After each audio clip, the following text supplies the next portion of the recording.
ایک پاکستان کی تاریخ کا ایک ایسا دن ہے جس نے قوم کو یونائٹ کیا، پہلے دکھ میں اور پھر ایک قوم نے فیصلہ کیا کہ ہم مل کے دہشت گردی کا پوری طرح مقابلہ کریں گے، اور آپ دیکھیں کہ وہ اس کے بعد پاکستان میں دہشت گردی کو شکست دی گئی۔ آہستہ آہستہ آج جو حالات ہیں پاکستان میں بالکل مختلف ہیں جو 16 دسمبر 2014 سے پہلے تھے۔ تو ہم آج پھر سے دعا کرتے ہیں وہ ساری فیملیز جنہوں نے اس دن تکلیف اٹھائی، اور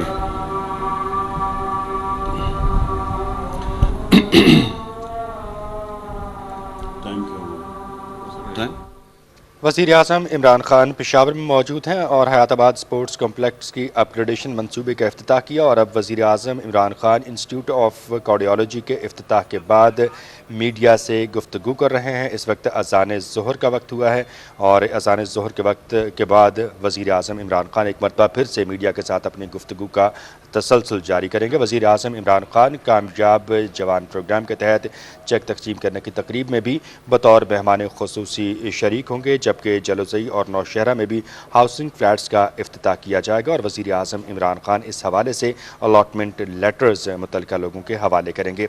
سمینہ، اگر ہم بات کریں پاکستان تحریک انصاف کی حکومت کی، تو متعدد شعبوں میں اس وقت حکومت جو ہے وہ اقدامات کرنے میں مصروف عمل ہے تاکہ عام آدمی کی بہتری ہو، عام آدمی کو استحکام ملے، معاشی طور پر ملک جو ہے وہ ترقی کرے، اور وزیر اعظم عمران خان نے لوگوں کو سہولتیں فراہم کرنے کے حوالے سے کئی ایسے عملی اقدامات کیے ہیں جس سے نہ صرف قومی سطح پر پاکستانیوں کو ریلیف ملا بلکہ بین الاقوامی سطح پر بھی وزیر اعظم عمران خان کی پالیسیوں کو سراہا گیا ہے۔ بالکل جی، اور وزیر اعظم عمران خان اسی ویژن کی جانب گامزن ہیں۔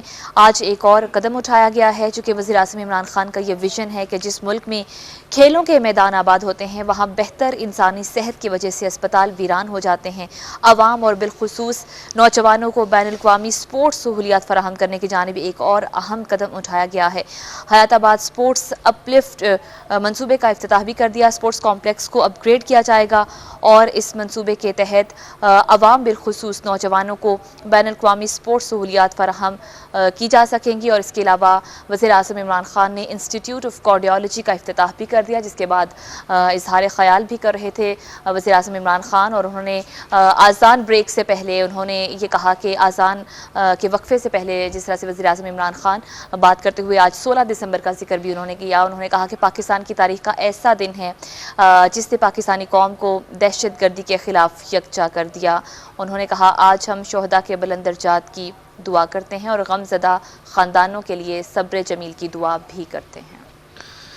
نوجوانوں کو تعلیم کی فراہمی ہو یا ان کے لیے ہم نصابی سرگرمیوں کے مواقع کا فروغ، وزیر اعظم عمران خان ملکی صورتحال پر گہری نظر رکھتے ہیں اور ان کی سیاسی بصیرت کو ہر سطح پر سراہا گیا ہے، اور اسی لیے مختلف شعبہ جاتے ہیں۔ صحت کا شعبہ ہے، تعلیم کا شعبہ ہے، روزگار کی فراہمی کے حوالے سے بات کی جاتی ہے، اور سب سے بڑھ کر ملکی معیشت کو استحکام دینے کے لیے بالخصوص اس وقت جو صنعت ہے اس کو جس طرح سے موجودہ حکومت مختلف اقدامات ریلیف کے فراہم کر رہی ہے، ان کو ایک مقامی سرمایہ کار اور بالخصوص میکرو اکنامک لیول پر لوگ جو بہت سراہ رہے ہیں، اور یہی وجہ ہے کہ وزیر اعظم عمران خان انہی منصوبوں کا تسلسل جاری رکھے ہوئے ہیں، اور آج سپورٹس کمپلیکس کی اپ گریڈیشن منصوبے کے بعد بھی اس وقت اظہار خیال۔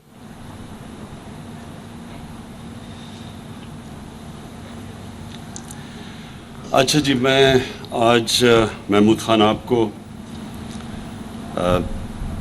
پختونخوا کی حکومت کو خاص طور پہ آج مبارک بھی دیتا ہوں، تحسین پیش کرتا ہوں کہ یہ جو آپ نے کمپلیٹ کیا Peshawar cardiac institute, heart disease اور کینسر، ان سب سے زیادہ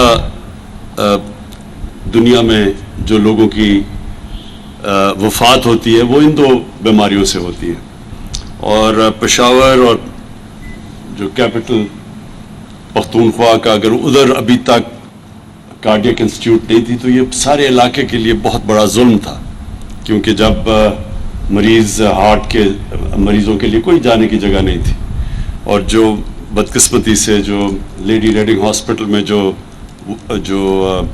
اس کا جو اندر جو کارڈیک انسٹیٹیوٹ تھی اس کے بہت بدقسمتی سے اس کے جو رزلٹس تھے وہ بہت برے تھے، جو ان کو ایونچولی بند کرنی پڑی، بڑی ہائی مورٹیلٹی ریٹ تھی. تو اس لیے ایک اسپیشلائز کارڈیاک انسٹیٹیوٹ کی بڑی ضرورت تھی، اور یہ بڑی دیر سے پلان بنا ہوا تھا.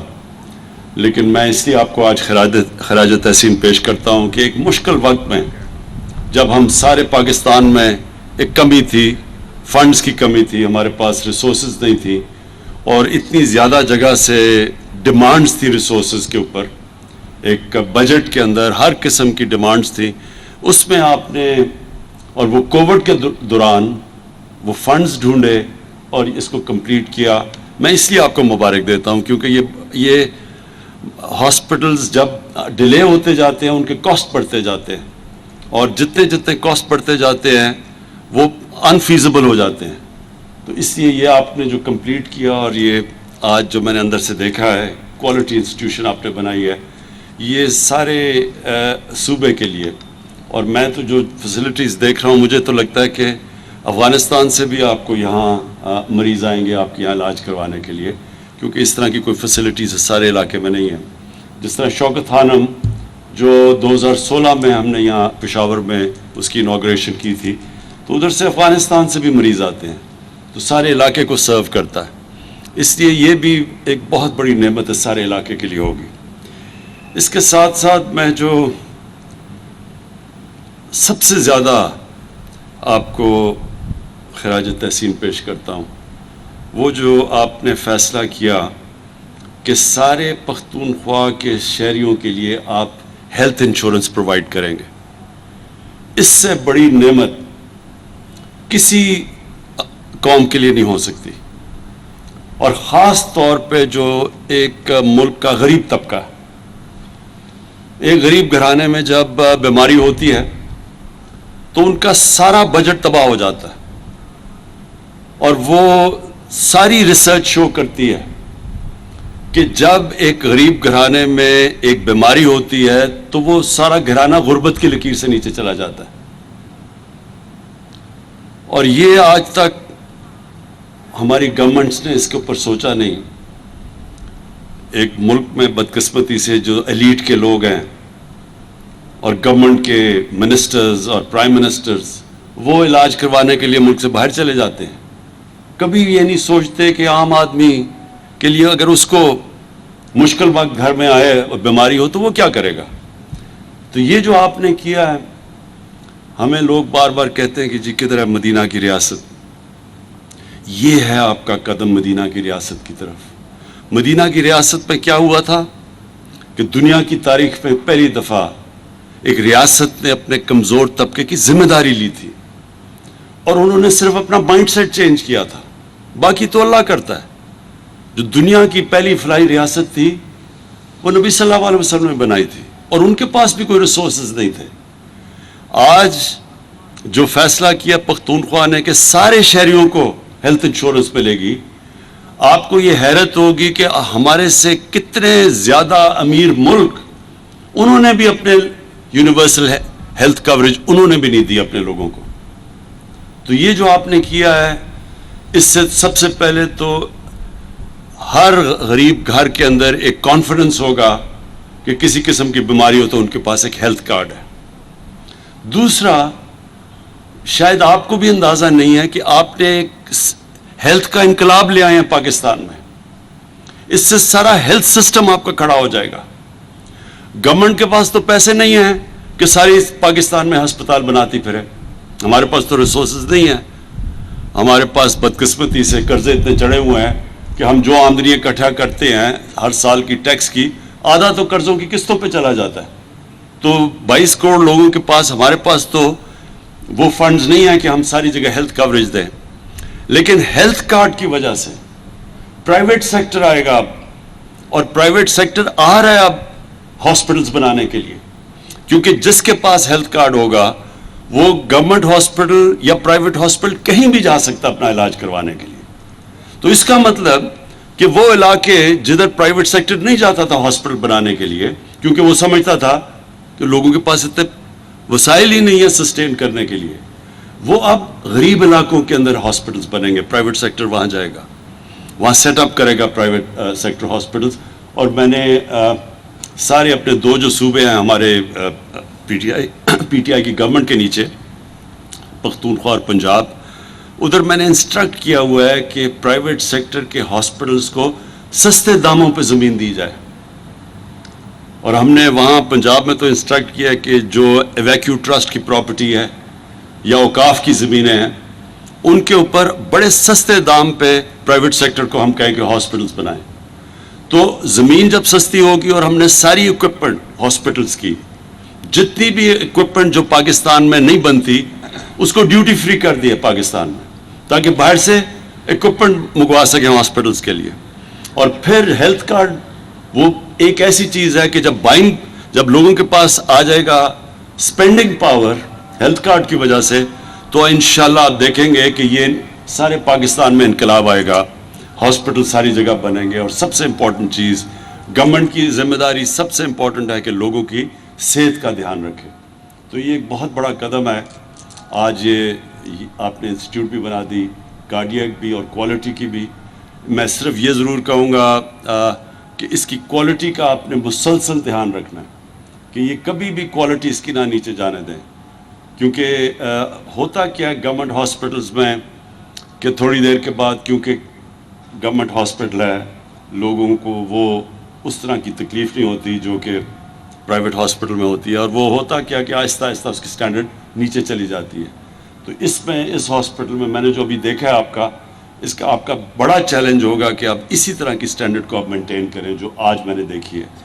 اور وہ ہماری شوکت خانم کی سب سے بڑی ہاسپٹل کی کامیابی یہ ہے کہ آج بھی آپ چلے جائیں شوکت خانم میں 25 سال سے بنے ہوئے ہیں, تو ان کی سٹینڈرڈ اوپر ہی گئی ہے, نیچے نہیں آنے دی ہم نے. اور یہ ہے سکسیس آپ کے اس ہاسپٹل کا کہ یہ بھی ایک, میں چاہتا ہوں گورنمنٹ ہاسپٹل کوالٹی کے بنے, تاکہ لوگ یہ نہ ہو کہ اب تک کہ صرف غریب لوگ گورنمنٹ ہاسپٹل میں آتے ہیں اور پیسے والے لوگ پرائیویٹ ہاسپٹلس میں. میں یہ چاہتا ہوں کہ گورنمنٹ ہاسپٹلس کی اب وہ سٹینڈرڈ ہو جو کہ مقابلہ کر سکے پرائیویٹ ہاسپٹل کو. اور اس میں آخری چیز کہنا چاہتا ہوں کہ ایک میں دیکھ رہا ہوں کہ پیمز جو اسلام آباد میں ہاسپٹل ہے, وہاں آج کل لوگ سٹرائک کر رہے ہیں کہ جی ہم ہاسپٹل ریفارمز کے اگینسٹ ہیں. میں ان سٹرائکرز کو آج یہاں سے میسج دینا چاہتا ہوں, ہاسپٹل ریفارمز کا کیا مقصد ہے؟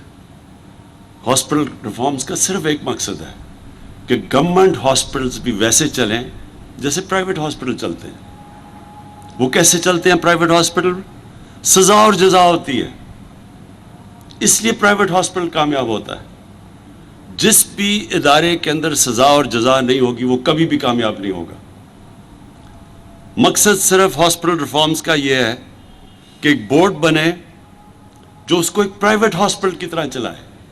پرائیویٹ ہاسپٹل کی طرح چلانے کا مطلب پرائیویٹائزیشن نہیں ہے, اس کا مطلب کہ اس کو اسی طرح وہی مینجمنٹ سسٹم ہو جو کہ ایک پرائیویٹ ہاسپٹل میں ہے, تاکہ لوگوں کو اچھی ٹریٹمنٹ ملے. صرف اس کا معیار اوپر کرنے کے لیے بنایا ہے. اور پھر وہ جو ڈاکٹر محنت کرتا ہے, جو کام کرتا ہے, جس کی کوالٹی اچھی ہے, کیا اس کو وہی تنخواہ ملنی چاہیے جو کہ کام ہی نہیں کرتا یا جس کی کوالٹی نہیں ہے اچھی؟ یہ بھی ظلم ہے کہ وہ جو محنت کون کرے گا جب آپ فرق ہی نہیں کریں گے ڈاکٹرز کی پرفارمنس کے اندر اور نرسز کی پرفارمنس میں. تو پرائیویٹ ہاسپٹل اس لیے کامیاب ہوتے ہیں کہ وہاں سزا اور جزا, جو محنت کرتا ہے وہ اوپر آ جاتا ہے, اس کو اچھی سیلری ملتی ہے, جو نہیں کرتا اس کو وارننگ ملتی ہے اور پھر نکال دیتے ہیں. اس لیے چلتا ہے پرائیویٹ ہاسپٹل. گورنمنٹ ہاسپٹل میں جب سزا اور جزا کا نظام ختم ہوا تو ہمارے سامنے, ہم سب میں گورنمنٹ ہاسپٹل میں پیدا ہوا تھا, ہم سارے بچپن میں گورنمنٹ ہاسپٹلز میں جاتے تھے, ہمارے سامنے گورنمنٹ ہاسپٹل ڈی جنریٹ کیے, ڈیٹیریٹ کیے, نیچے آئے کیونکہ سزا اور جزا کا قانون ختم ہو گیا.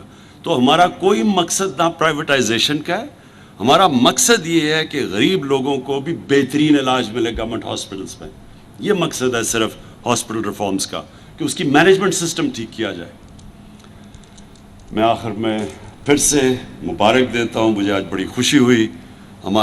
ہم خوشی وہ ہوتی ہے جب ہم وہ اداروں کو دیکھتے ہیں جو کہ عوام کے لیے, عوام کی بہتری کے لیے بنتے ہیں, اور خاص طور پہ جو لوگ غریب ہیں, تکلیف میں ہیں, وہ ایک ایسے ادارے میں آ سکیں کہ ان کو فکر نہ ہو, اگر ان کے پاس پیسہ نہیں تو ان کو فکر نہ ہو, ان کو کوالٹی ٹریٹمنٹ ملے. تو میں آپ کو مبارک دیتا ہوں. شکریہ.